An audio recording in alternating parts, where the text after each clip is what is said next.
IT Terms and Conditions with SITSD's legal counsel.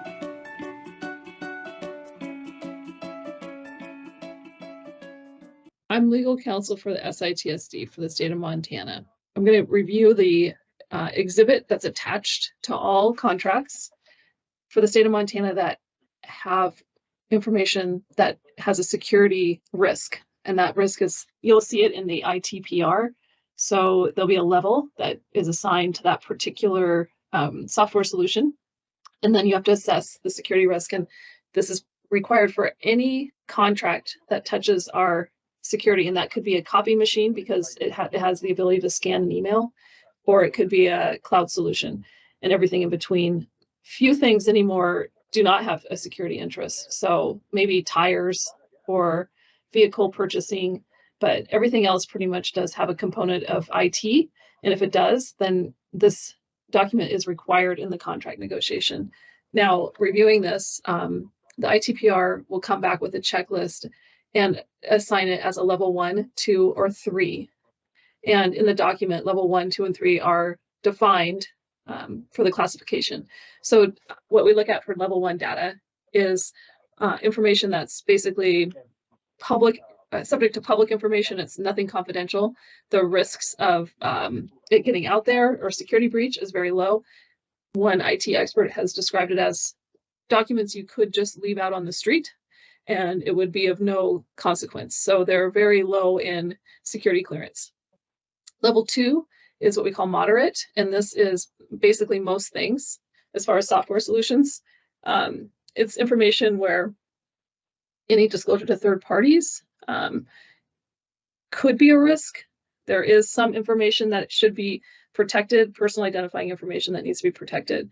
The level 3 is very rare, and that is that, in fact, hardly ever will you see this, but anything that's level 3 would be, it's dangerous, it's basically the most highest sensitive nature, and any sort of data breach for that would be dangerous to the citizens of Montana or any official or employee of the state.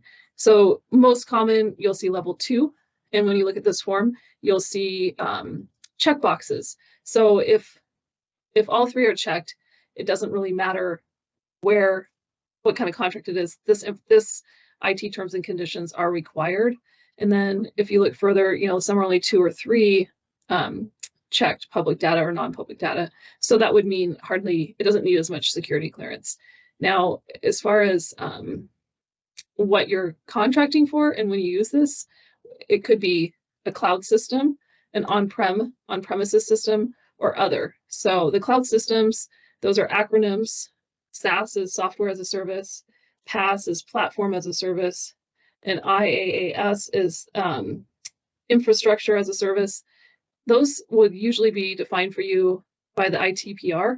Other could be, like I was just describing, something that might be blended on-prem and on the cloud.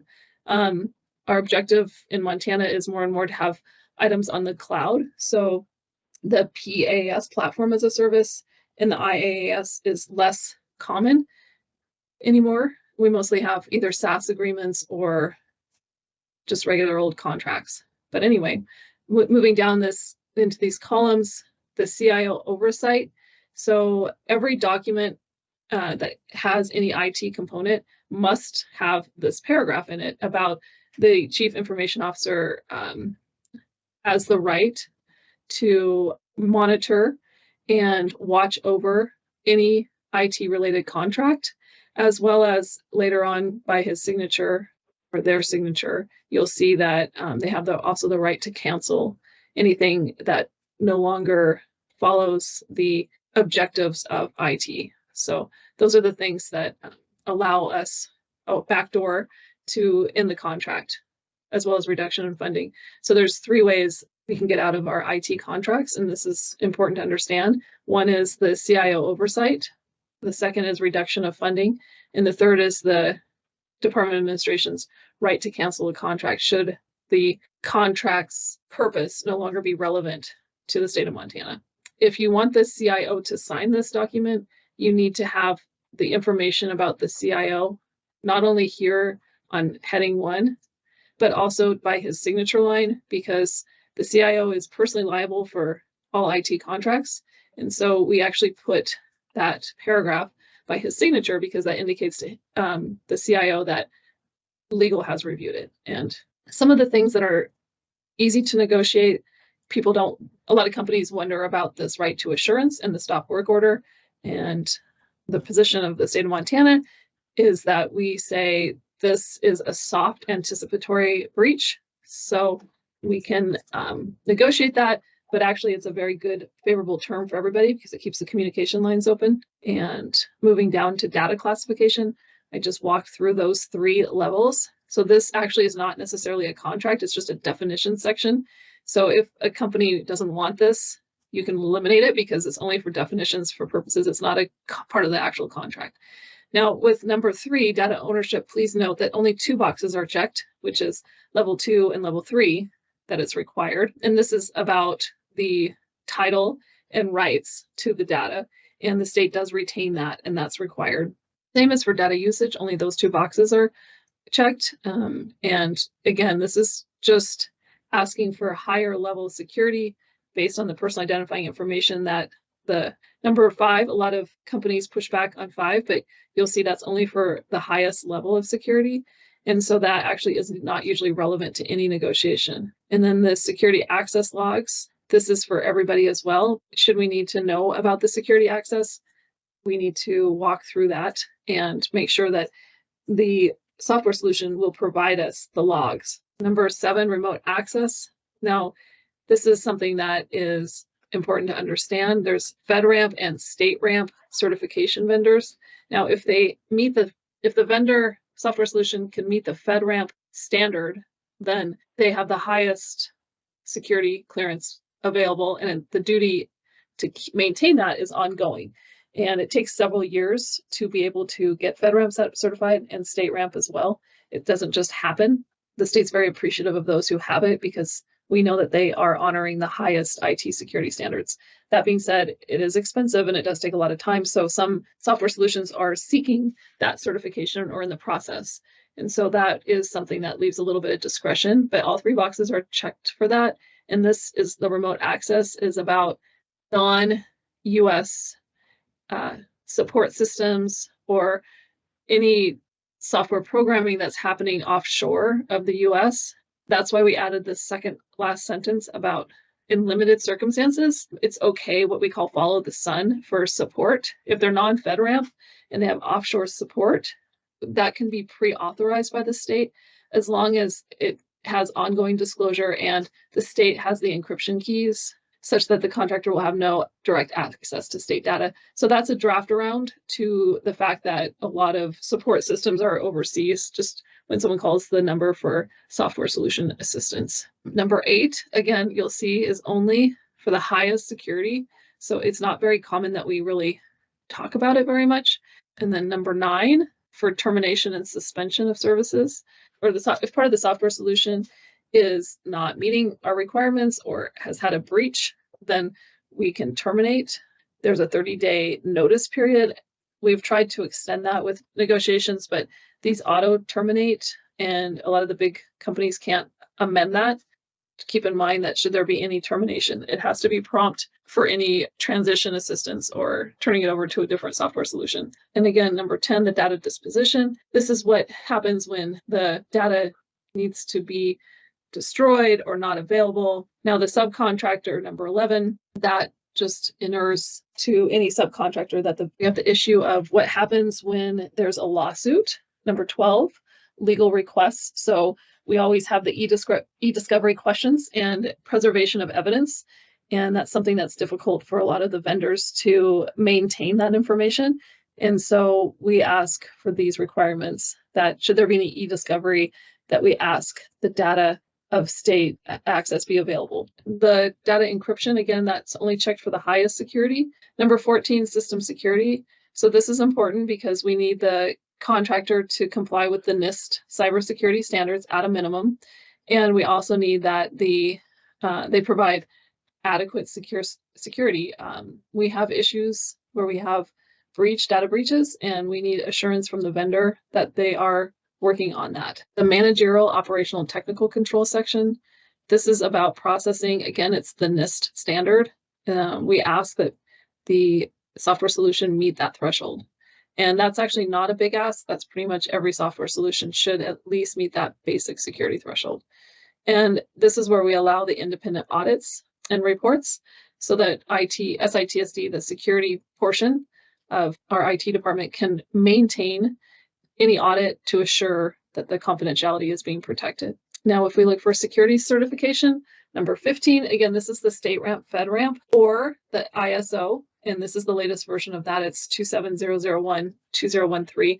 That could be changed should there be a new standard, but these are basic requirements. You'll see it's 1, 2, 3, or 4, which is other industry recognized certification and pre-approved by state if the contractor can't meet the above 3.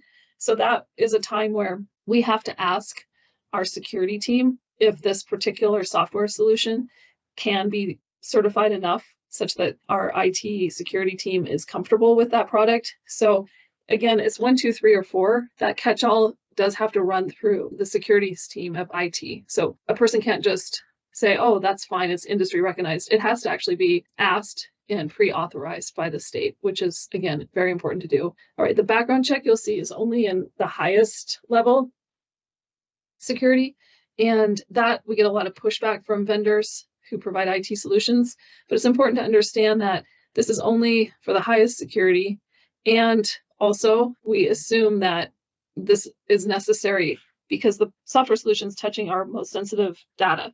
So it's not a big ask, and it's not very often that we have to ask for that. Number 17, security awareness, and this is important for all 3, that software solution does have, everybody is educated and trained on security awareness, at least for the last year, and that if we're not satisfied with that, we may require our annual security awareness training to be complete by the vendor. Number 18, this goes to spoofing, the idea of violating security risks. So number 18, physical activities and spoofing. This section prohibits the contractor software solution to interfere with the state's systems, servers, or networks. In other words, they can't log into a service, they can't probe or scan, so they can't reach into our database and use any of it for their own marketing or information purposes. Spoofing or scanning is prohibited, and creating emails or spamming is not allowed. Number 19, the blind or visually impaired. This is something that is often challenged because a lot of software solutions